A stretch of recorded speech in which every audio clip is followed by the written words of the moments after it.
จุดทางเข้านะครับจุดทางตูเยอะมากนักเด้อชักตูความรับผิดชอบเยอะ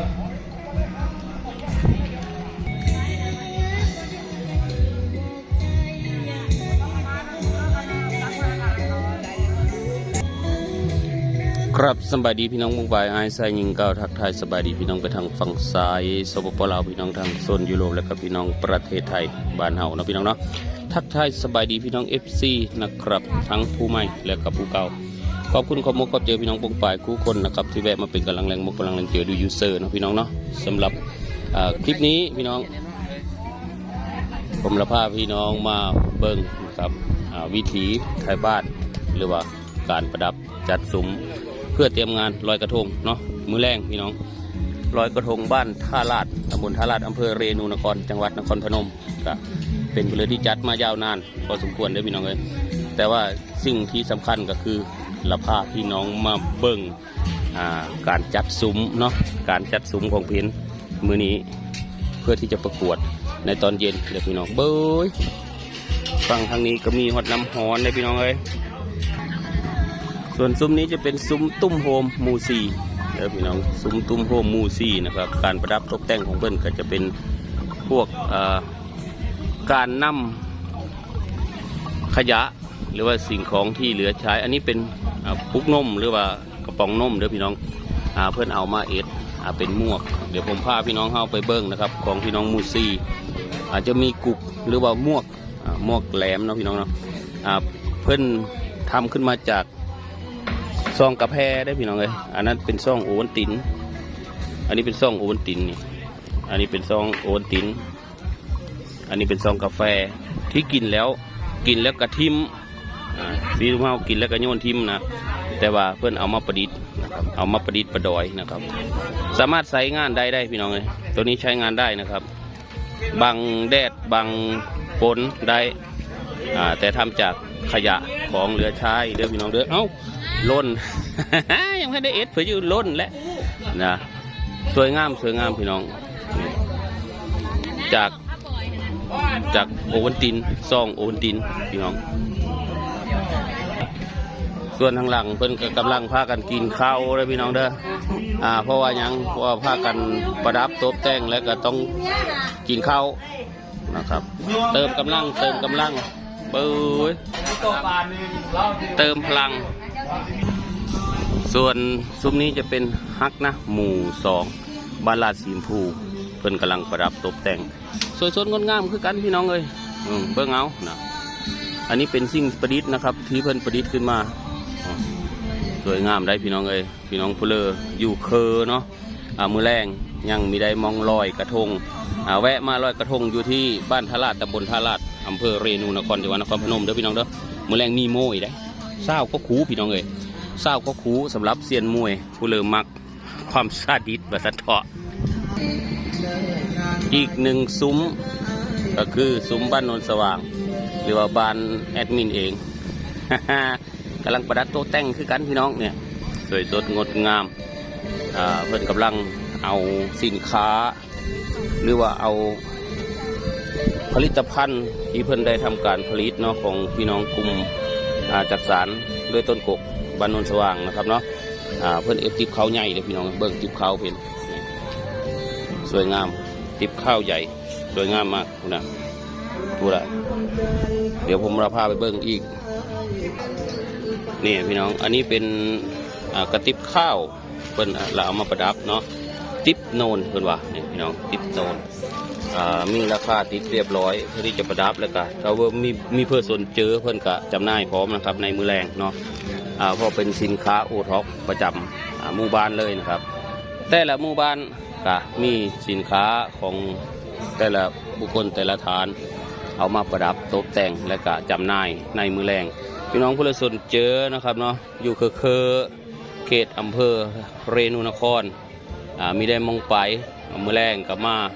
เลาะเบิ้งมวยเบิ้งเพลือใดเด้อพี่น้องเด้อมาลุ้นมาเบิ้งแล้วก็มาเลาะเบิ้งทางนั้นจะเป็นเวทีนางนพมาศเด้อพี่น้องนะครับเนาะประกวดนางนพมาศแล้วก็โซนทางปูนก็จะเป็นเวทีการต่อสู้เนาะหรือว่าเวทีมวยนั่นแหละพี่น้องผู้เลอมักเกี่ยวกับ กีฬามวยไทยเนาะมาได้เด้อพี่น้องเด้อมื้อแรงเด้อตอนนี้แม่บ้านบ้านโน้นเฮากำลังปรึกษากันว่าเฮาละทำการจัดหรือว่าประดับตกแต่งแนวเลอเพื่อความสวยงามและก็ความเป็นเอกลักษณ์ของแต่ละซุ้มแต่ละหมู่บ้านเนาะพี่น้องเนาะแล้วก็นี่คือเป็นอีกหนึ่งหมู่บ้านเด้อพี่น้องที่มีเอกลักษณ์นั่นก็คือแพสะดุ้งพี่น้องแพสะดุ้งใหญ่เนาะเพิ่นก็ยกมาเลยนะครับยกมาก็เป็นหมู่5เนาะบ้านบางอย่างเมืองพี่น้องทำการประดับตกแต่งอยู่ในตอนนี้เนาะพี่น้องเนาะนี่เป็นบรรยากาศเด้อพี่น้องผมถ่ายให้เบิ่งแต่ว่าตอนนี้แดดแห้งพี่น้องแดดร้อนแห้งขนาดเลยตอนนี้ตอนแรกก็มีแน่อาจจะหนาวหรือว่าแน่เลยเนาะเมื่อคืนนี้ทางหนาวได้เมื่อคืนนี้ลมพัดเย็นพี่น้องเอ้ยส่วนนี้เป็นบรรยากาศหรือว่าที่เพิ่นกำลังก่อสร้างเนาะพี่น้องเพิ่นเรียกว่าไอ้กันตะลิ่งพังริมน้ำกำเนาะพี่น้องก็สวยสดงดงามพี่น้องเดี๋ยวผมละแผนกล้องเพื่อพี่น้องเบิ่งเนาะภาพมุมสูงของการประดับตกแต่งนะพี่น้องตอนกลางคืนแห้งงามพี่น้องเลยตอนกลางคืนนี่แสงไฟเมื่อคืนนี้ผมก็มีได้ถ่ายเนาะแต่ผมถ่ายรูปไปอยู่แต่มีได้ถ่ายวิดีโอเพราะว่ามันมีเสียงเพลงพี่น้องเลย สำคัญก็คือเสียงเพลงเนาะเนี่ยคือภาพมุมสูงนะครับเนาะตัวนี้ก็เป็นเวทีประกวดนางนพมาศแต่เป็นทั้งหลังอันนี้จะเป็นบรรยากาศของสายน้ำกำพี่น้องสายน้ำกำที่ไหลมาจากไอจังหวัดสกลนครนะครับเนาะผ่านโค้งรถเลี้ยวมาตามโศกตามห้องตามเพลือแหละจนมาฮอดบานทาลาดเนี่ยเพิ่นกำลังสร้างกันพังเนาะคันเราบอกไปแล้วเขื่อนกันตะลิงพังอะไรฝั่งทางโน้นจะเป็นบ้านปากบังที่น้ำท่วมมาแหละน้ำท่วมใหญ่ปีหลายปีก้อนนั่นแหละเนาะพี่น้องผมก็จื้อไม่ได้แล้วล่ะเนาะเพิ่นก็ทำการเอ็ดเขื่อนนะครับทางฝั่งบ้านทลาดแต่ว่าทางฝั่งบ้านปากบังเพิ่นก็เอ็ดแล้วนะครับเนาะก็โอ้วิวดีได้พี่น้องเอ้ยเย็นสบายลมพัดแดดแห้งอยู่ครับพี่น้องแดดแต่ว่าลมพัดเย็นดีขนาดเนาะก็เป็นเพลที่จุดแลนด์มาร์กอีกจุดหนึ่งเนาะของพี่น้องไทยบ้านทลาดเฮากำลังสวยสดงดงามมาเลยเนาะถ้าว่าเพิ่นเอ็ดกำแพงเพลแล้วนะครับเนาะก็ปลูกกกไม้กกตอโอ้เอ็ดแลนด์มาร์กขึ้นมาเนาะพี่น้องเนาะเป็นจุดหนึ่งที่สวยสดงดงามแล้วก็มีงานประเพณีลอยกระทงทุกปีพี่น้องเลยพี่น้องผู้เลือเคยมาเนาะว่าเรือว่าอยู่เคอตำบลทาราดพี่น้องก็เลยได้เห็นเนาะพี่น้องเนาะผมก็ถ่ายให้เบิ่งคู่ปีอะไรพี่น้องเลยผมมีได้ป้าดอกนะครับงานประเพณีแบบนี้ผมถ่ายปั่นพี่น้องเบิ่งตลอดนะครับเนาะแต่ว่านั่นแหละห้าลังเธอมันก็คือว่าได้เนาะพี่น้องเนาะแต่ละปีมันมีเหตุการณ์เนี่ยปีนี้ก็มีเหตุการณ์ที่สร้างความเศร้าโศกเสียใจเฮ้อพี่น้องคนไทยทางประเทศก็เลยมีการดรอปลงมาเนาะพี่น้องเนาะดรอปลงมาในการรื่นเริงแต่ว่างานประเพณีฮันยังมีคือเก้านะพี่น้องเบิ่งพี่น้องรุ่นนี้เตรียมแกงพร้อมเด้อพี่น้องเด้อนี่มีเบิดทั้งปลาทั้งโกไม้ดังไฟพร้อมเรียบร้อยทั้งหลังก็มีเฮือนไฟมีห้องครัวพร้อมพี่น้องแล้วก็แกงกินได้เลยสวยสดงดงามพี่น้องนะครับโอเคน้องพี่น้องสำหรับคลิปนี้กะย่ามาพอสมมาพากวนผู้ค้าขออนุญาตบัตรคำเด้อพี่น้องเด้อขออนุญาตจบคลิปลงซ้ำนี้ก่อนจบขอพี่น้องวงไปทุกคนเนาะอยู่ดีมีแห้งกินข้าวแซ่บนั่นแล้วความเจ็บไม่ได้ความใครมีเฮมีพี่น้องเด้อ